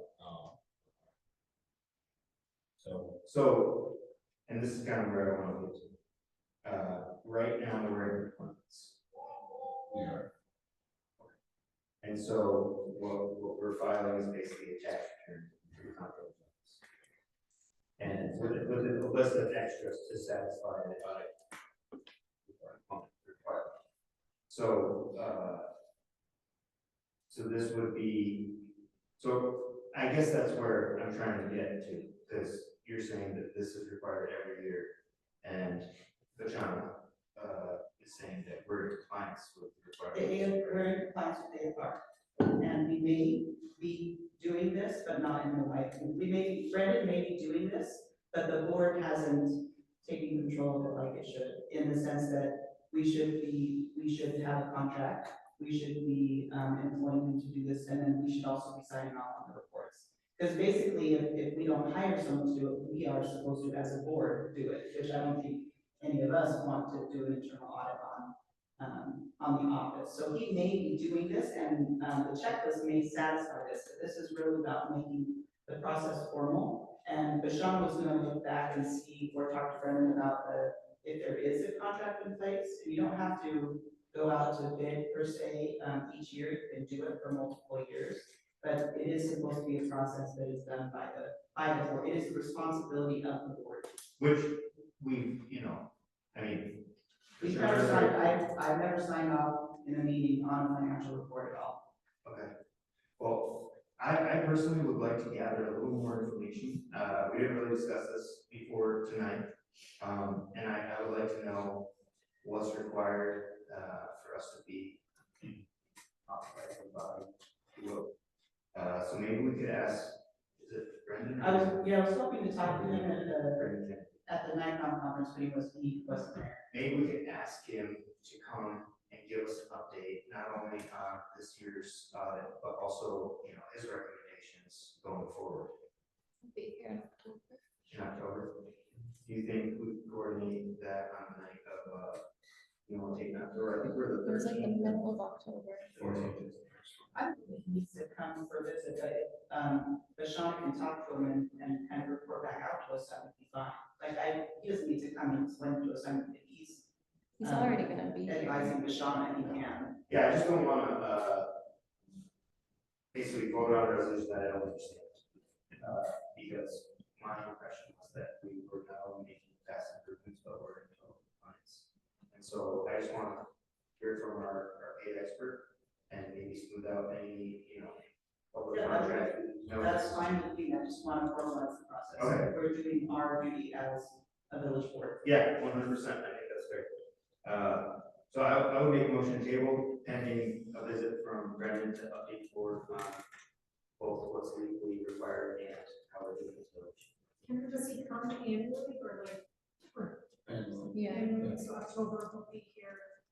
He was just here, but he's coming back just to kind of like. For the checklist, the finalized checklist, the first visit was into look over the financials, help us fill out the annual financial report, which is still in works. And he's coming out to checklist. The AFR is essentially what you search online on OpenGov to see municipality funds and how we rate on risk. That's what that is. That you use, and that's been caught up and has been. So yeah, I mean, we can totally coordinate that. I don't think Kendra's in my position is to pursue the board one way or another, because essentially the audit is auditing our work, so it creates natural conflict of interest. But it's definitely something we can do and have Kendra's perspective presented to the board. And just to give you an idea of the way the town does it, I believe they do file their own financial reporting annually, which the staff that prepares it gets extra additional pay for it instead of them going out and filing the service. They also do the audit, I think, annually. Jeremy, maybe you know about it. The town does a full audit every year, independent. I think it's not a question because of how much money the town gets from the airport. I think it's just done every single year. Right. But they do a full blown audit. Yes, every year. So, which is a good point that Jeremy just brought up. The town is getting financial support straight from the federal government. Yeah. And therefore they are required to do the audit. So if the town didn't have the airport, I don't think there would be a need for them to do the audit, the full blown audit every year. Yeah, and then that just went up to I think just went up to $1 million a year, we have $1 million in funding. You have to do a full blown audit, but this is more of an audit on our controls and everything, which it might be the check, I mean, this checklist that Bashan was referring to might qualify with that, so that's right. I actually had that conversation with Brendan Kennedy, because Oh. I'm always very cautious about deadlines and all the requirements that I always see, but and especially previously before. So he did say that checklist satisfies the requirement, therefore he's coming out to do it. So maybe we just need to sign off on it and. I don't know if the board says that the board has to sign up for it, but if that's the requirement, of course we'll do that. Let's do a little homework, and when we have Brandon here, we can have a very clear, we can put it up on the screen. See it, we can all talk about it. Yeah. All right. So I made a motion to table until we do that. I'll second that motion. Okay. Roll call, please. Trustee Ryan? Yes. Trustee Brunette? Yes. Trustee White? Yes. Mayor Williams? Yes. May I please have a motion to authorize the village manager to execute the agreement to 90 village departments LLC and road dedication release. I will make that motion. I'll second. Roll call, please. Do we have any requirements as far as the road maintenance and everything out there to, Currently? like, once we take ownership of? Yeah, we'll be responsible for the maintenance of the road. As never for any other village. And as, I think I recall, and I'm sorry, I didn't remember to look this up, but I think, Justin did look at it, the condition of the road and everything. I mean, there's not any major work that would need to be done immediately. That might have to, somewhat that needs to be brought up to the village standard, but we haven't used it that road. Well, the road, there's just that there, so. Yeah, there's a dumpster right there.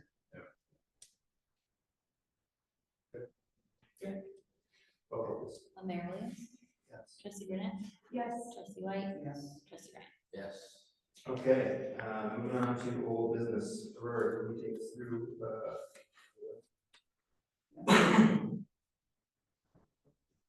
Good.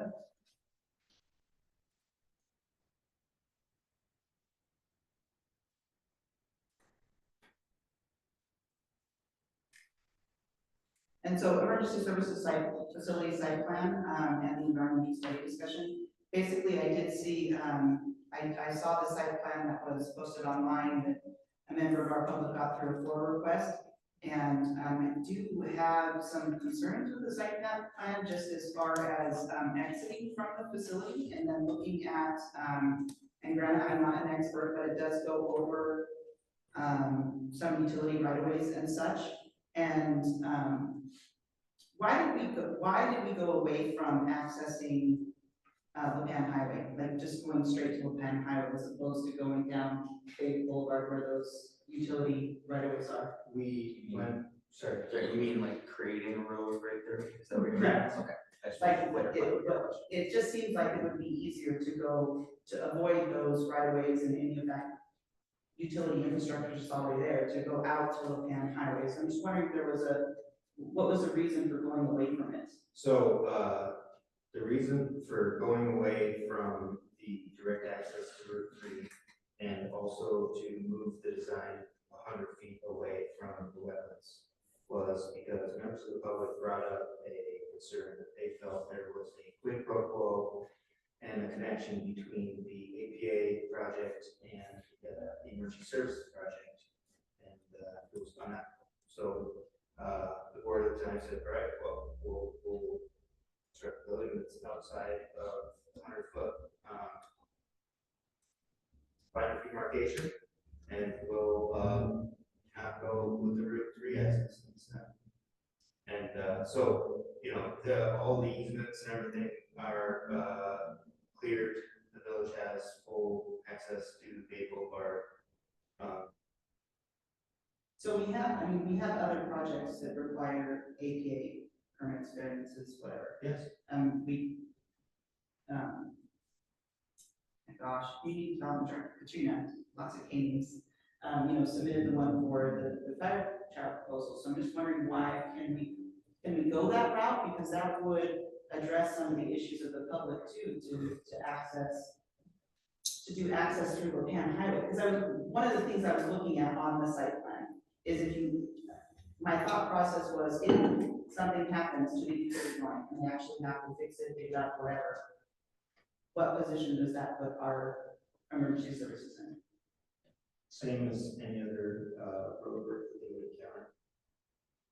They wouldn't, how would they exit? There's still pass through on the side of the building.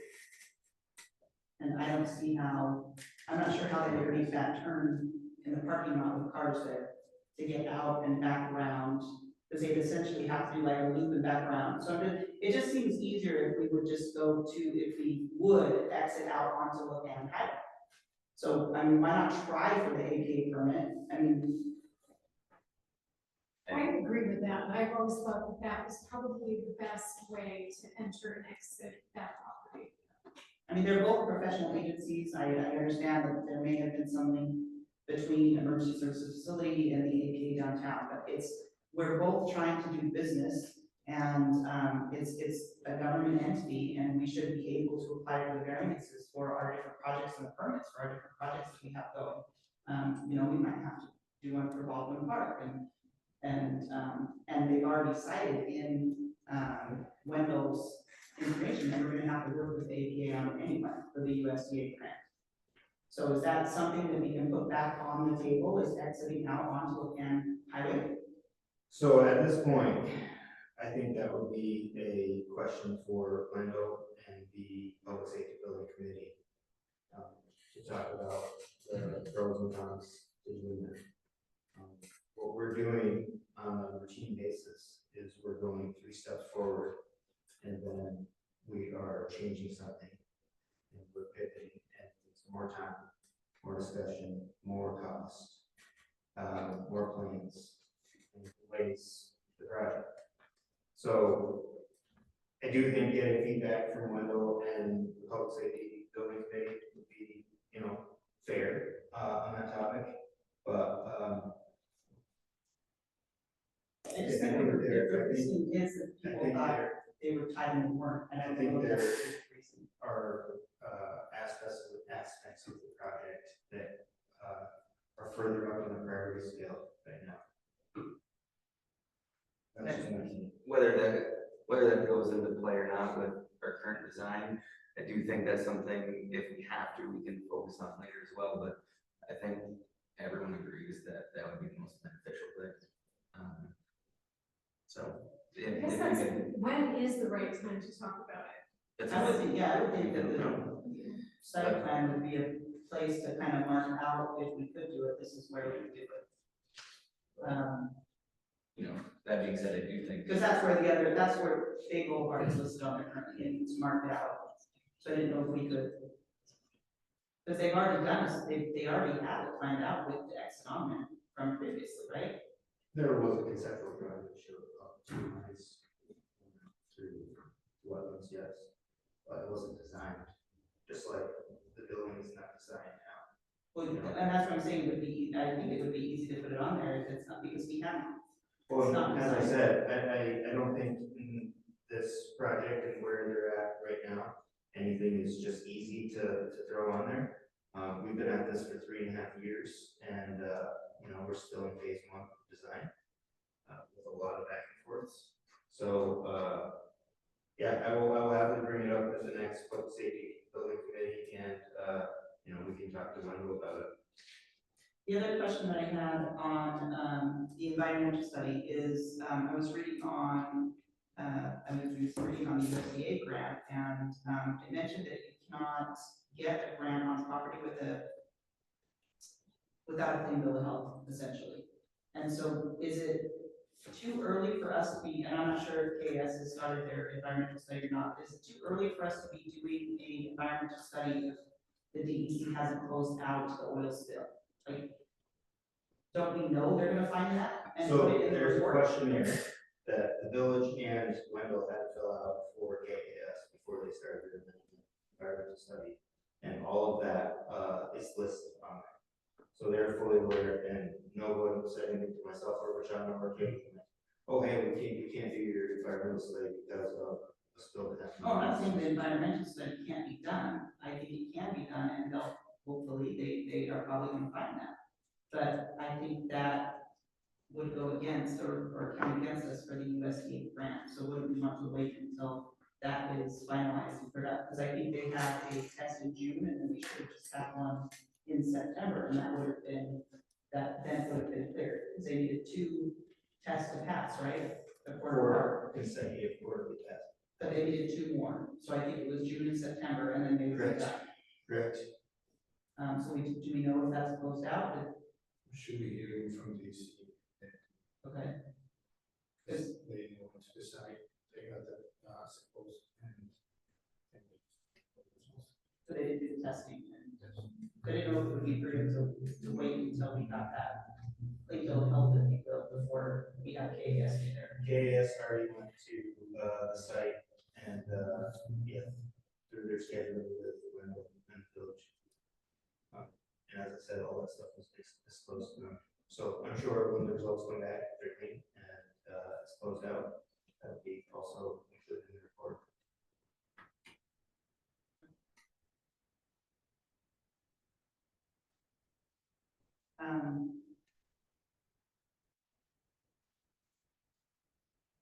Can you let us know if the EC reaches out and those, if they pass those tests and that's closed out, that'd be great. And then the public safety building committee discussion. Basically, last meeting, we approved a number of people to be on the committee. I can't find any rules of decorum for that committee, and we have a number of elected officials now on that committee who runs it. So we don't have anybody, we don't have anything that says, here's, you know, Mayor Williams, the chair, he's the one that calls the meetings, schedules the meetings, that sort of thing. Do we need to put that in writing? I don't think so. It's not a formal body, there's no quorum. It's not mandated by open meeting law. But could Jordana say, hey, I want to have a meeting, and call everybody to have a meeting? Sure, I mean, it's basically just a considerate look at everybody's schedules and when it makes sense and when, you know, depending on urgency. I think everybody tries to get together, but we really haven't had too many of those circumstances. Well, because you haven't had that many members on it up until this last meeting.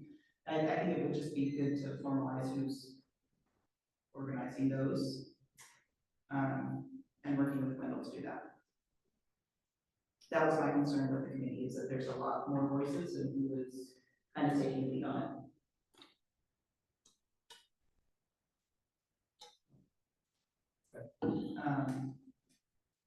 Baldwin Park, you guys received the information from the jurisdictional declarations for that, and I just, it seems like we keep going back and forth on put the boat launch in, take the boat launch out, move things around, in the hopes that we avoid getting certain permits, but my impression from the call and then from our discussions is we want to move forward with it. And if we can't really challenge any declination of permit or variance, it doesn't happen. And so I believe the board, just speaking for myself, would like to proceed with the ADA accessible boat launch in there. And hopefully we get Absolutely. Some context, we were on a call with the consultant and the community development director, right? And I think that's where I left feeling, and then you weighed in, you were great, right? So I think that's a good direction forward, go with pursuing whatever we need to get the ADA accessible. Absolutely. as it is designed now. Yeah, and I think that's one of the staples of the park, and I think it's possibly one of the most important things about the park. Because I think it's kind of slowing down the process, I think. It is. Going back and forth, and it's like just. Katrina did tell me today that she did submit it to the APA. Okay, good. Get it. Oh, good. Yeah. Okay. So we are moving forward with it. Just wanted to make sure we were all on the same page, that we committed to including that in the park design, and just moving forward with it. So. Anybody for new business? Yes. Go ahead. So, I have one additional bill to propose in the House. Is this the resolution? Yes. Last board meeting, village board approved and supported, application submission for DC Smart Growth Grant for Lake Colby Beach. And this resolution was missed. So before I'm legally able to click the button and submit the application, I need this to be approved first. It's a type 2 seeker. It's only for the design work. Nothing in relation to actual construction. So the only requirement for the seeker is to document it in the building specs. And this is, we don't actually have any design work done. This is just stating that design work is not an environmental concern. Just for clarification, I think that's, the park is the park at the beach. Yeah, that is the wrong part. So it's, It should be William William Wallace Wallace, Park. Yep. not Morris. Yeah, that's the cursor. Did we, Okay. Yeah. There's, I'll say. Do Do it we have any everywhere. other amendments? Do you guys want to? Thank you. there was a typo on the one that we received online, but I think it's fixed. I'm not seeing it. This was last minute, so I can go through two before I post minutes and do. I think there was a random I, it was catching my eye, I think it was like a random I, it may be this now therefore be it resolved. It may have been that in the email, but there was just a. Or maybe you saw type 2 at the bottom. It is there. I got it. Did you find it? Okay. So I just need a second to. I'll second to amend. To William Wallace Park and typo. Roll calls. Trustee White? Yes. Mayor Williams? Yes. Trustee Ryan? Yes. Trustee Brunette? Yes. Thank you, folks. So that's 138-9. Well, then I just need roll call on That's that. for the amendment. Yeah. Right, yeah. So can I get a roll call on the amendment? Trustee Brunette? Yes. Mayor Williams? Yes. Trustee Ryan? Yes. Trustee White? Yes. Thank you.